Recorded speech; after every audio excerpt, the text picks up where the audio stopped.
So hello students, today we are going to study our first chapter of chemistry, that is matter in our surrounding. ठीक है, as the name suggest matter in our surrounding means matter यानी कोई भी चीज, कोई भी वस्तु, any substance in our surrounding का मतलब है, सराउंडिंग का मतलब होता है आसपास, यानी अपने आसपास में ऐसी क्या क्या वस्तुएं हैं, क्या क्या सब्सटेंस है जो हम डे टू डे लाइफ में पढ़ रहे हैं। बहुत ही कॉमन सा नाम है, ठीक है। इस चैप्टर के अंदर बहुत सारी इंटरेस्टिंग चीजें हम पढ़ेंगे।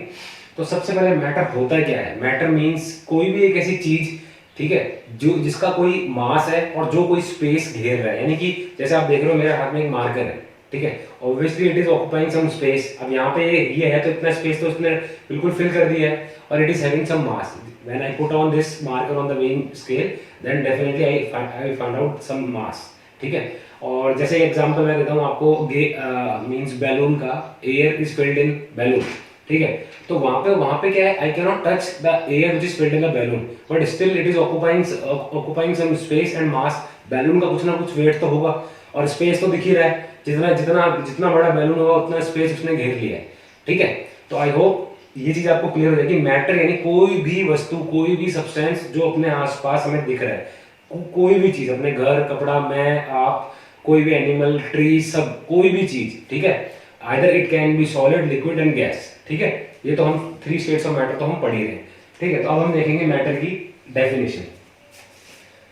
तो matter is a substance which have mass, ठीक है, and occupies space। स्पेस हो गई अपनी जगह, ठीक है, यानी कि कोई जगह जो घेर रहा है वो, और मास हो गया अपना वेट, ठीक है। वेट जैसे हो गया मान लो 1 kg, इससे आपको क्लियर हो जाएगा।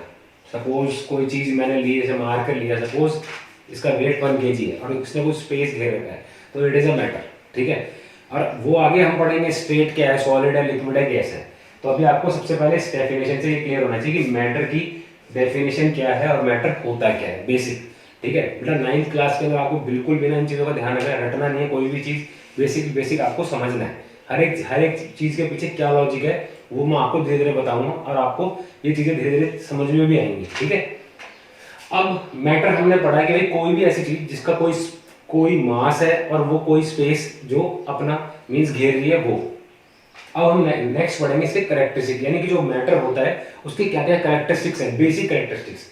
एक और चीज मैं यहाँ पे बताना चाहूंगा, जो मैटर है, जैसे कि मान लो अपनी बिल्डिंग है, तो बिल्डिंग का जो सबसे स्मॉलेस्ट पार्टिकल है, कोई बिल्डिंग बनेगी उसका क्या होगा, ब्रिक, एक ईंट होगी, उसकी सबसे छोटी चीज। तो वैसे ही जो मैटर बना हुआ है एक छोटी छोटी चीजों से बना हुआ है, ठीक है।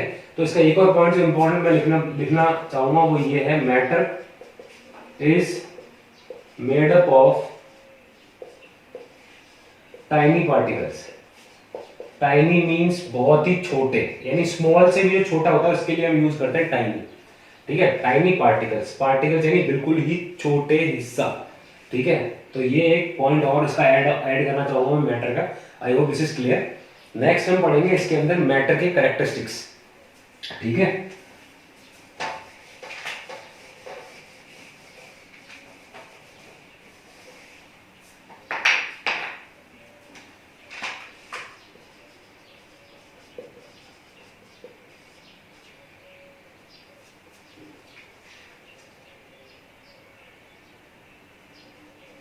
characters. So between them,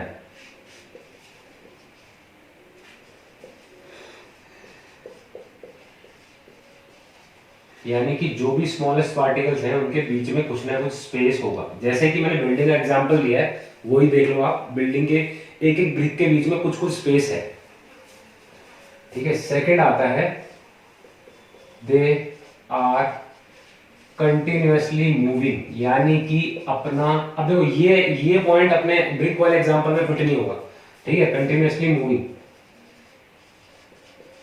यानी कि जैसे एयर है, अब एयर के अंदर आप देख रहे हो स्मॉल स्मॉल पार्टिकल्स है, छोटा से छोटा पार्टिकल्स आपको दिखेगा कब, छोटा सा एग्जांपल मैं दे रहा हूँ, जैसे कि मान लो आपका क्लोज रूम है, ठीक है, बिल्कुल डार्क रूम है, रात का टाइम है, आप टॉर्च ऑन करोगे तो टॉर्च की जो लाइट जाएगी जो वी शेप के अंदर, उसके अंदर आप देखोगे छोटे छोटे डस्ट पार्टिकल्स, ठीक है। तो वो हमें ऐसा नहीं कि अपने रूम में वो जब हमने ये टॉर्च ऑन करी तभी तब हमें सिर्फ दिखाई दे रहा है, एक्चुअली वो स्मॉल पार्टिकल्स जो जो डस्ट पार्टिकल्स है वो स्प्रेड हो रखे हैं अपने पूरे रूम के अंदर, बट हमें दिख कब रहे हैं वो दिख तब रहे हैं जब हमने टॉर्च की लाइट को ऑन किया। तो क्लियरली आप देख सकते हो डस्ट पार्टिकल्स वो घूमते रहेंगे, फ्लो करते हुए दिखेंगे आपको।